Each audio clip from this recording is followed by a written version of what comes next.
নমস্কার বন্ধুরা, ফুড ফরএভারে জানাই সকলকে স্বাগত। আজ আমি চলে এসেছি সকলের খুবই প্রিয় মটন কষার রেসিপি নিয়ে।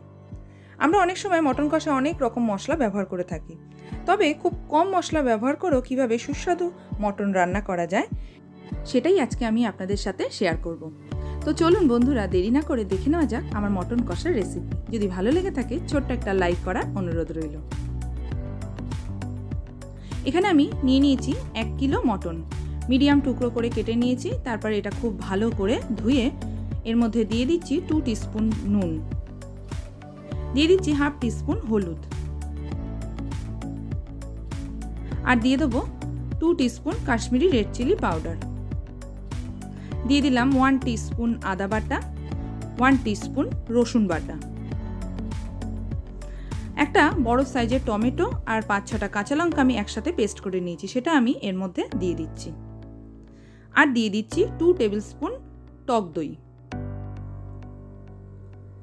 একটা মিডিয়াম সাইজের পেঁয়াজ আমি মাঝারি টুকরো করে কেটে নিয়েছি, সেটা আমি এর মধ্যে দিয়ে দিলাম।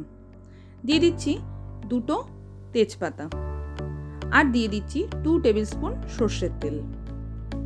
এই সমস্ত উপকরণগুলো দিয়ে আমি মটনটা খুব ভালো করে মেখে নিচ্ছি, আর এটা মেখে রেখে দেবো প্রায় 1 ঘন্টার মতো। আপনারা চাইলে আরও কম সময় বা বেশি সময় রাখতে পারেন। বসিয়ে দিয়েছি একটা প্রেসার কুকার। আমি এই রান্নাটা পুরোটাই প্রেসার কুকারেই করব, এখানে আমি কোনো কড়াই ব্যবহার করলাম না। প্রেসার কুকারটা খুব ভালো করে গরম হয়ে গেলে এর মধ্যে দিয়ে দিয়েছি আমি 4 টেবিল স্পুন সর্ষের তেল। তেলটা গরম হয়ে গেলে আমি মিডিয়াম সাইজের 2টো পেঁয়াজ কুচিয়ে নিয়েছি, সেটা আমি এর মধ্যে দিয়ে দিলাম। এখানে এই রান্নায় মোট আমি 3টে পেঁয়াজ ব্যবহার করেছি। পেঁয়াজটা খুব লাল করে ভেজে নেব। পেঁয়াজটা লাল করে ভাজা হয়ে গেলে এর মধ্যে যে ম্যারিনেট করা মটনটা সেটা আমি এর মধ্যে দিয়ে দিচ্ছি।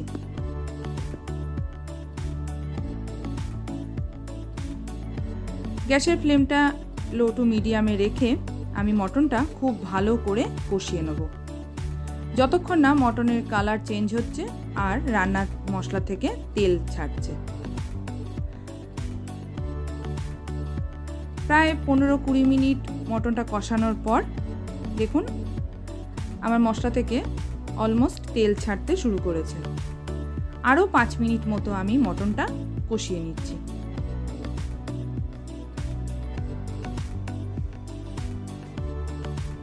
মটনটা আরও 5 মিনিট কষানোর পর আমার পুরোপুরি মটনটা এখানে কষানো হয়ে গেছে। এবার আমি এর মধ্যে দিয়ে দেবো পরিমাণ মতো জল।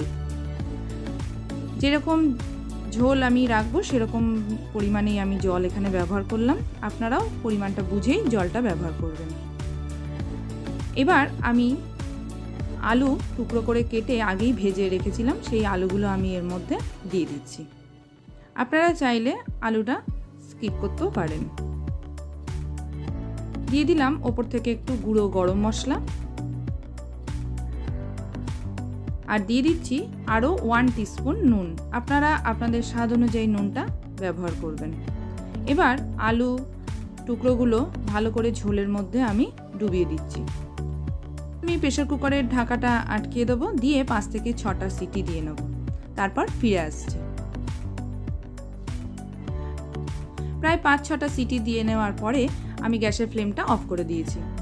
তারপরেও 10 থেকে 15 মিনিট মতো আমি স্ট্যান্ডিং টাইমে রেখেছিলাম। তারপর আমি প্রেসার কুকারের ঢাকাটা খুললাম।